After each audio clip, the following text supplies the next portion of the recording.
ముఖ్యమంత్రి చంద్రబాబు నాయుడు గారు ఆయన ఏం చెప్పారు? నేను బస్ డ్రైవర్ లాంటి వాడిను, ఎవరైనా ఎక్కడికైనా వెళ్ళొచ్చు, అత్తోరింటికి వెళ్తారో కన్నూరింటికి వెళ్తారో ఏ బస్సు ఎక్కుతారో మీ ఇష్టం అని చెప్పారు ఆయన. అలాగే ఎన్నికల ముందు కూడా యాడ్లు కూడా ఇచ్చారు. ఆ యాడ్లు కూడా మేము అన్ని కూడా విలేకరులు పంపించమంటే పంపిస్తాను. నేను ఎక్కడికైనా వెళ్ళొచ్చు అని చెప్పిన వాళ్ళు ఈ రోజేమో జిల్లాకు పరిమితం అని చెప్తారా? ఆశైన అయిపోయింది నిరుద్యోగ వృత్తి.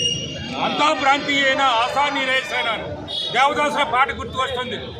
మనం లెక్క పెట్టుకుంటే 1,60,000 కుటుంబాలు అనుకుంటే ఒక కుటుంబానికి ఒకరికి ఇస్తామనుకుంటే సరే 3,000 చొప్పున లెక్క పెట్టుకుంటే మరి ఒక నెలకి 4,800 కోట్లు ఇవ్వాలి.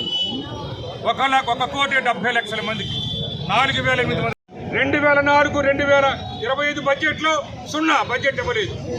2025 బడ్జెట్ 2026 బడ్జెట్లో 0 ఇచ్చారు. ఇది మోసం కాదా అంటాను, ఇది వంచన కాదా అంటాను. యువగలం నివ్వరపోయింది, యువగలం మూగపోయింది. యువగలం పేర్లు కదా ఉత్తర కుమార్ ప్రకల్పాలు పలికిన గౌరవ మంత్రి లోకేష్ గారు మరి గత బడ్జెట్లో మీరు పెట్టలేదు నిరుద్యోగ వృత్తి, ఈ బడ్జెట్లో పెట్టలేదు. మరి ఇది మోసం కాదా? కాబట్టి చంద్రబాబు నాయుడు గారు అర్హుడు కాదు ముఖ్యమంత్రిగా ఉండడానికి. ఇది చెప్పడానికి ఈరోజు మా పార్టీ ఆవిర్భావ దినం చెప్తున్నాం. అదేవిధంగా బాబు షూరిటీ మాసాలు వంచని గ్యారెంటీ, బాబు షూరిటీ మాసాలు వంచనకి గ్యారెంటీ అనే విషయాన్ని మీరు చూడాలి అని ప్రమాణం చేసిన మనిషి ఈరోజు రాజకీయాలు చేస్తారా? పార్టీల ప్రకారం పథకాలు ఇస్తారా? ఆయన ముఖ్యమంత్రి పదవి అర్హుడా? మా నాయకులు ఎందుకు కోరుకుని అడుగుతున్నాను. నేను జగన్మోహన్ రెడ్డి గారికి మనవి చేస్తున్నాను, వెంటనే హైకోర్టులు కానీ సుప్రీంకోర్టులు కానీ ఆయన పదవి మీద మీరు పదవికి అనర్హుడు చంద్రబాబు నాయుడు అనే విషయాన్ని మీరు కోర్టులో కేసు వేయాలి. లేదా లాయర్ని పెట్టి నేను కేసు వేస్తాను. ఎట్టి పరిస్థితుల్లో చంద్రబాబు నాయుడు అర్హుడు కాదు ముఖ్యమంత్రి పదవికి. ఆయన రాజ్యం చూస్తున్నారు.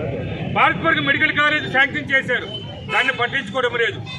అలాగే 5 మెడికల్ కాలేజీలు ప్రారంభించిన కొత్తగా అన్ని పట్టించుకోవడం లేదు. అంటే మెడికల్ కాలేజీల గురించి ఆ రోజు లోకేష్ గారు పవన్ కళ్యాణ్ గారు గొప్పగా చెప్పారు, ఆ జీవో రద్దు చేస్తాం, మీకు అందరికి న్యాయం చేస్తామని. ఈ రోజు ఎందుకు మీరు లోకేష్ గారు మీరు మాట్లాడటం లేదు? ఈ రోజు ఎందుకు పవన్ కళ్యాణ్ గారు మీరు మాట్లాడటం లేదు? అంటే మెడికల్ డాక్టర్లు పేదలు కాకూడదా? ఇంజనీర్లు గిరిజనులు కానీ హరిజనులు కానీ దళితులు కానీ బడుగు బలహీన వర్గాలు కానీ మైనార్టీలు కాకూడదా? ఇదేనా మీ పరిపాలన? ఇదేనా మీరు ఇచ్చిన హామీలను నేను గట్టిగా నిలదీస్తున్నాం. వీటితో ప్రజల పార్టీ వైఎస్ఆర్ కాంగ్రెస్ పార్టీ అంటే పేదల పార్టీ, వైఎస్ఆర్ కాంగ్రెస్ పార్టీ అంటే దళితుల పార్టీ, గిరిజనుల పార్టీ, బడుగు బలహీన వర్గాల పార్టీ, మైనారిటీల పార్టీ, మహిళల పార్టీ. ఆ పార్టీకి ఈ పార్టీకి తేడా ఏమిటంటే ఒక్కటి చూసుకోండి. వైఎస్ఆర్ కాంగ్రెస్ పార్టీ చేసిన ఒక్కసారి ఆయనకి